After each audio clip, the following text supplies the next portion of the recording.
வணக்கம் நண்பர்களே.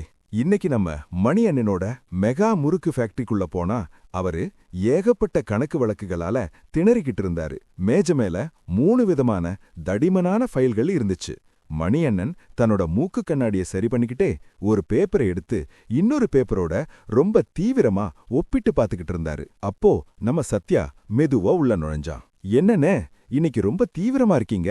கம்பெனி லாபத்துல ஓடுதான்னு பாக்குறதுக்கு இவ்ளோ பேப்பர் எதுக்கு?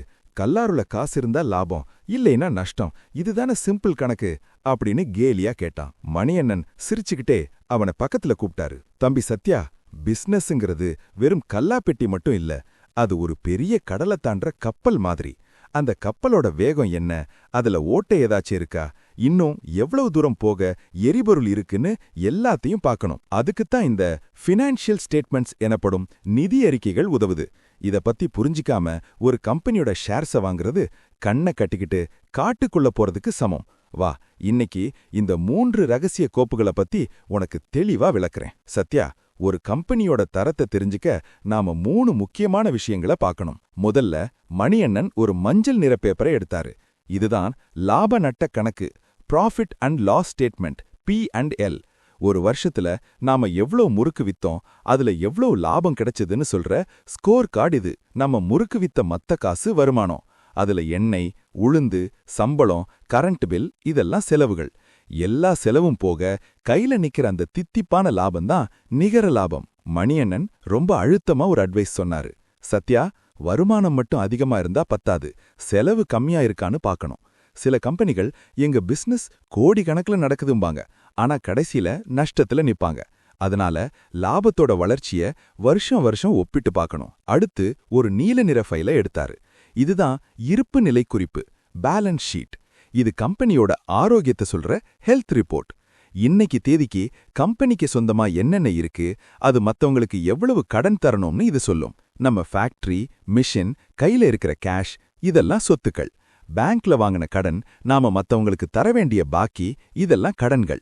சத்யா, கம்பெனிக்கு சொத்துக்கள் அதிகமா இருக்கிறது நல்லதுதான், ஆனா அந்த சொத்துக்களை வாங்கறதுக்கு எவ்வளவு கடன் வாங்கியிருக்காங்கன்னு பார்க்கணும். எப்பவும் கடன் கம்மியா இருக்கிற கம்பெனியா பார்த்து தேர்ந்தெடு. கடைசியா ஒரு வெள்ளை நிற பேப்பரை எடுத்தாரு மணியண்ணன். இதுதான் எல்லாத்தையும் விட முக்கியமானது, பணப்புழக்க அறிக்கை, கேஷ் ஃப்ளோ ஸ்டேட்மெண்ட். கம்பெனிக்குள்ள நிஜமாலே காசு உள்ள வருதா இல்ல வெளியே போகுதான்னு இது சொல்லும். சத்யாவுக்கு இப்போ ஒரு சந்தேகம். எங்கண்ணே, P&L தான் லாபம் இருக்கே, அப்புறம் எதுக்கு இது? அதுக்கு மணியண்ணன் சொன்ன விளக்கம் ரொம்ப அருமை. இங்கதான் நிறைய பேர் ஏமாறுறாங்க சத்யா. நான் இன்னைக்கு 1 லட்சம் ரூபாய்க்கு ஒரு சூப்பர் மார்க்கெட்டுக்கு முறுக்கு வித்துட்டேன்னு வச்சுப்போம். P&L 1 லட்சம் ரூபாய் வருமானம்னு காட்டும். ஆனா அந்த சூப்பர் மார்க்கெட்காரன் காசை 3 மாசம் கழிச்சு தான் தருவான்னா இன்னைக்கு என் கல்லாவுல காசு இருக்காது. ஆனா தொழிலாளர்களுக்கு இன்னைக்கே சம்பளம் தரணும்ல. அதனாலதான் கேஷ் இஸ் கிங் அப்படின்னு சொல்றோம். P&L லாபம் காட்டலாம், ஆனா கேஷ் ஃப்ளோல காசு வெளியே போய்கிட்டு இருந்தா அந்த கம்பெனி ஏதோ தில்லுமுள்ளு பண்ணுதுன்னு அர்த்தம். கடைசியா மணியண்ணன் எல்லாத்தையும் சேர்த்து ஒரு அட்டகாசமான ஒப்பீடு சொன்னாரு. தம்பி, இந்த 3ஐயும் தனித்தனியா பார்க்கக்கூடாது. P&L லாபத்தை காட்டும், பேலன்ஸ் ஷீட் அந்த லாபம் எங்கிருந்து வந்துச்சுன்னு காட்டும், கேஷ் ஃப்ளோ அந்த லாபம் நிஜமாவே காசா மாறியதான்னு காட்டும். இந்த 3 ஒண்ணுக்கொன்னு ஒத்து போனாதான் அது தரமான கம்பெனி. மணியண்ணன் பேசி முடிச்சப்போ சத்யாவுக்கு தான் கையில இருந்த அந்த பேப்பர்கள் வெறும் நம்பர்ஸா தெரியல, ஒரு கம்பெனியோட முழு கதையாவும் தெரிஞ்சுது. அண்ணே, இவ்வளோ நாளா நான் வெறும் ஷேர் விலையை மட்டும்தான் பார்த்தேன், ஆனா ஒரு கம்பெனியோட நிஜமான முகம் இந்த 3 அறிக்கைகள்ல தான் இருக்குன்னு இப்ப புரியுது அப்படின்னு உற்சாகமா சொன்னா சத்யா.